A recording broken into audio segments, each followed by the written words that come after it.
Oi gente, sejam bem-vindos a mais um vídeo aqui no canal.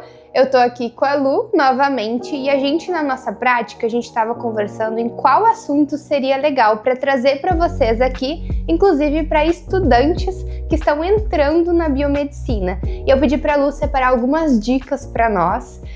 Então Lu, vamos lá. Quais dicas tu daria para quem está entrando na biomedicina? A primeira dica, então, seria participar de congressos e cursos já desde o início da faculdade. Eu acho que essa dica ela serve também para quem ainda está confuso com qual área da biomedicina vai seguir. Justamente, tu participar desses eventos, tu vai descobrir o que tu mais gosta, o que tu menos gosta. E para quem já sabe, né, vou dar meu exemplo, que é a estética, né, é muito interessante a gente já ir se aprofundando, né, na área que a gente gosta, porque a faculdade realmente ela é um tudão, né, de todas as áreas. Então, às vezes a gente não vai achar ali algumas respostas ou alguns conhecimentos. Então, eu acho muito importante estar nesses ambientes, até para fazer networking, né? E conhecer profissionais da área, poder fazer trocas, conhecer amigos também que estão participando desse mesmo momento que tu, né? De estar na faculdade. E foi o que eu fiz desde o início e eu acho que foi, assim, crucial para minha trajetória como estudante. Muito bom, Lu. Realmente, quando eu estava me formando na faculdade, eu também fazia parte de congressos, mas o que a gente precisa entender é que as pessoas elas precisam ir, mas precisam ir com uma consciência de que ela não vai conseguir absorver tudo aquilo que o congresso tem para dar para ela, né? A gente, Exato. Quanto mais vai em congressos e quanto mais evoluído a gente está na profissão, mais a gente consegue trazer as coisas para nossa prática clínica, trazer para nossa realidade, né? Mas a gente também tem que fazer networking, conhecer pessoas, mas ir com um olhar de copo vazio. Sim. Sabe? Que eu tô aprendendo tudo aqui do zero e eu preciso criar as minhas ideias, criar todo o repertório para que eu consiga trazer isso para depois que eu me formar. Exatamente, Faz e com a mente sentido? aberta. Exatamente. Com certeza, faz muito sentido. A segunda dica, então, é começar a produzir conteúdos mesmo ainda na faculdade. Eu acredito que isso é uma das coisas mais difíceis, né? Pra quando a gente sai assim, a gente fala, tá, agora não tem mais pra onde fugir, eu preciso produzir conteúdo, porque faz parte do nosso trabalho também, né? Então, tu já começar e se acostumando com isso já durante a graduação vai te facilitar muito quando isso se tornar realmente um compromisso, né, do teu trabalho.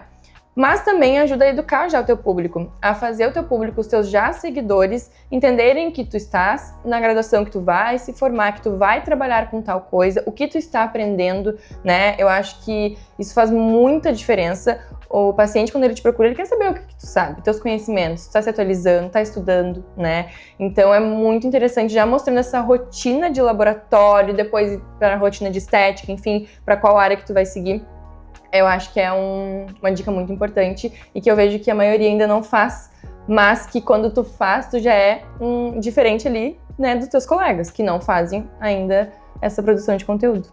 Exatamente. Sabe que muitas dessas pessoas que querem criar, mas acabam não criando, é por medo de falar besteira. Exato. Né? Então, realmente, a gente precisa se pegar no que o nosso público hoje quer escutar, porque o nosso público, se a gente for continuar do princípio de que a gente vai usar o nosso Instagram pessoal para profissional, a gente tem que entender quem que tá ali nos vendo. Sim. Eles não querem que a gente fale diretamente sobre Botox. Ninguém tem esse conhecimento. Sim. Mas se a gente vier com um conteúdo em que é de propriedade deles também e fácil pra gente que tá começando, aí é perfeito, né? Um filtro solar, skincare, que hoje todo mundo fala sobre skincare. Então, é muito melhor que a gente vá introduzindo isso aos poucos do que, de fato, ir lá falar sobre técnica e ainda falar bobagem. Exatamente. E começar pelo básico, né? Porque técnica, a gente ainda vai ter muito pra falar de técnica e às vezes o público nem quer saber da técnica. Eles querem saber o que teu trabalho faz pra sanar uma dor dele, né? Então, falar mais das dores, né? Falar do básico mesmo, do skincare, do protetor, porque a estética realmente começa, né, no básico. Sim, exatamente. Só que tem um outro ponto também, que tem muitas pessoas que travam nisso, é que quando tu, por exemplo, tu não é formada ainda, e tu me vê fazendo conteúdo, tu vê que o meu conteúdo, ele é muito voltado pra venda. Sim. Então, eu tô ali vendendo o que eu faço, o meu trabalho, né? Sim. E quando tu vai te espelhar em mim, tu vê, putz, a Júlia, ela tá ali voltando conteúdo para venda, como é que eu vou fazer isso, né? Então, quando tu ainda não é formado, obrigatoriamente a gente precisa seguir uma linha de ensino, né? Tentar ensinar o nosso público a conhecer um pouco dessa área para depois a gente querer vender alguma coisa. Depois do momento da venda, né? Exatamente. Depois da formatura. A terceira dica, e para mim a mais valiosa, é fazer estágio não obrigatório durante a faculdade. Eu acho que a gente aprende muito a prática, sim, na biomedicina, né? Tem muitas aulas práticas na biomedicina, é um curso mais prático, mas a gente aprende a técnica, né? Sendo o laboratório, né, a técnica do exame, ou na estética, a técnica do procedimento. Mas o dia a dia de uma clínica ou o dia a dia de um laboratório é só vivendo mesmo, realmente, esse dia a dia de uma clínica e laboratório real, né? E o estágio não obrigatório entra justamente aí, porque tu vai aprender coisas que tu não vai aprender em nenhum outro lugar. E se tu fizer isso e chegar lá na frente e o teu colega não fizer, tu vai ver que tu vai ter uma bagagem de experiência muito maior. E são coisas, às vezes, básicas, que não vão te ensinar na faculdade. São coisas do dia a dia, do atendimento. Não é em relação, às vezes, só ao procedimento, mas realmente em como tu receber teu paciente, né? Quais são as dúvidas que os pacientes têm? Tu já estar preparado, né, para isso. E foi muito importante na minha graduação eu ter realizado o estágio não obrigatório. Foi onde eu aprendi tudo, eu posso dizer assim. Não tudo, mas a maioria das coisas. Eu acho que realmente tu se diferencia. Sim, e eu acho que até a realidade, né? Exato. Porque o que acontece? A gente sai da faculdade e vamos supor que a gente não faça nenhum estágio, não tenha nenhum contato com nenhuma clínica, nenhum atendimento e etc. A gente vai se deparar com as situações do dia a dia, a gente não vai saber se é normal ou não, se isso acontece de forma comum nas clínicas, ou se é só contigo que acontece. Então, tu te coloca mais preparada perante a todas as coisas que acontecem no dia a dia, né? Uma paciente foi lá e inchou demais. Tu sabe que isso é comum, porque tu já fez parte de uma prática clínica em que as pessoas elas saíam assim.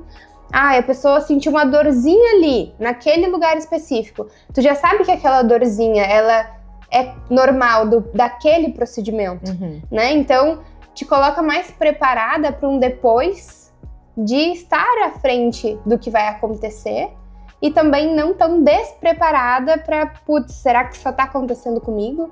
Ou será que isso acontece com todo mundo? E nunca vai saber, porque nunca teve uma experiência de estar ali na prática clínica de outro profissional. Exatamente. Né? Eu acho que todo mundo sai um pouquinho nervoso da faculdade, né? É um momento que tu fica, meu Deus, o que eu faço agora? Querendo ou não, tudo que a gente puder fazer para que esse momento seja um pouquinho menos, né? Um pouquinho menos de medo, facilita. E eu acho que o estágio vem exatamente para isso. Porque talvez tu vai ter insegurança ali em algumas técnicas, algumas coisas, mas tu não vai ter insegurança em atender teu paciente, em receber ele, em poder indicar o pós-procedimento para ele, poder, né? Enfim, das orientações que ele precisa receber. Eu acho que isso é um diferencial muito bom para nós profissionais da biomedicina. Adorei, Lu. Muito obrigada pelas tuas dicas e se inscreva no canal, curta esse vídeo, comente e até a próxima.